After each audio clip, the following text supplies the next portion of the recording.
Hello, good morning everyone. आज हम लोग देखते हैं डिमांड कर्व को। ठीक है, डिमांड कर्व को इसे डिटेल में समझने की कोशिश करते हैं। डिमांड कर्व आखिर होता है क्या है। सबसे पहले डिमांड कर्व हमेशा क्या होता है, डाउनवर्ड स्लोपिंग होता है। ये डाउनवर्ड स्लोपिंग क्यों होता है? ये डाउनवर्ड स्लोपिंग इसलिए होता है ना, जब भी किसी भी प्रोजेक्ट का, ठीक है ना, अगर प्राइस इंक्रीज होता है, एक मिनट फ्रेंड्स, जब भी किसी भी प्रोजेक्ट का प्राइस क्या होता है, इंक्रीज होता है, ठीक है, तो उसका डिमांड क्या होता है, उसका डिमांड डिक्रीज होता है। रियल लाइफ में हम लोग इसको देखते ही हैं। और जब भी किसी भी प्रोजेक्ट का हम लोग बोल सकते हैं प्राइस डिक्रीज होगा, तो उसका डिमांड क्या होगा, उसका डिमांड इंक्रीज होगा।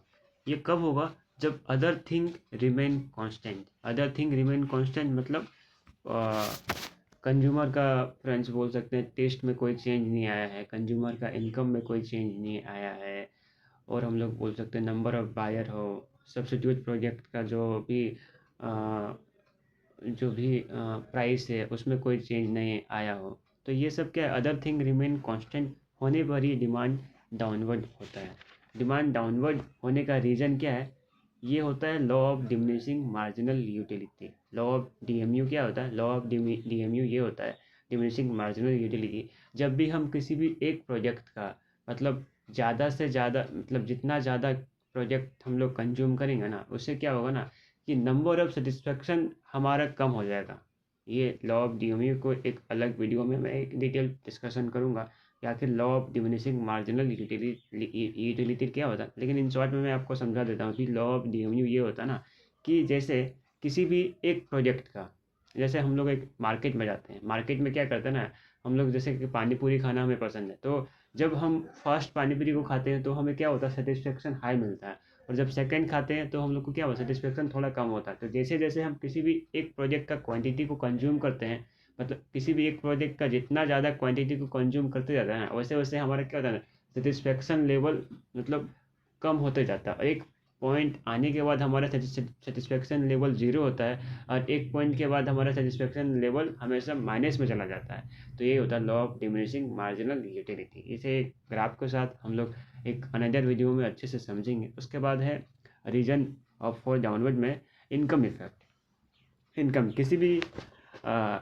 भी बोल सकते हैं किसी भी डिमांड को जनरेट करने के लिए कंज्यूमर का इनकम काफ़ी ज़्यादा इम्पोर्टेंट रखता है। तो इनकम भी एक बहुत बड़ा फैक्टर हम लोग बोल सकते हैं कि डिमांड को, लॉ ऑफ डिमांड में एक इफेक्ट डालने के लिए। थर्ड में हम लोग बोल सकते हैं सब्स्टिट्यूट इफेक्ट। सब्स्टिट्यूट इफेक्ट हम लोग इसलिए बोलेंगे ना, सब्स्टिट्यूशन इफेक्ट मतलब हम लोग इसको ऐसे समझ सकते हैं कि किसी भी एक प्रोजेक्ट है, ठीक है ना, उसका कोई मार्केट में ऑल्टरनेटिव प्रोजेक्ट है, ठीक है ना, तो अगर अगर उस प्रोजेक्ट ने अपनी प्राइस को अगर बढ़ा दिया, तो क्या होगा ना, किसी भी एक प्रोजेक्ट जो बायर उसे कंटिन्यूसली बाय कर रहा था, उसके डिमांड को वो क्या करेगा, बढ़ा देगा। और अगर उसके जो कॉम्पिटिटर जो सब्स्टिट्यूट प्रोजेक्ट है उन्होंने प्राइस को अगर घटा दिया, तो बायर जो अपनी एक्चुअल डिमांड कर रहा था उसे फॉरगॉन करके जो नया जो उसका सब्स्टिट्यूट प्रोजेक्ट है, बायर उसको खरीद लेगा। ठीक है।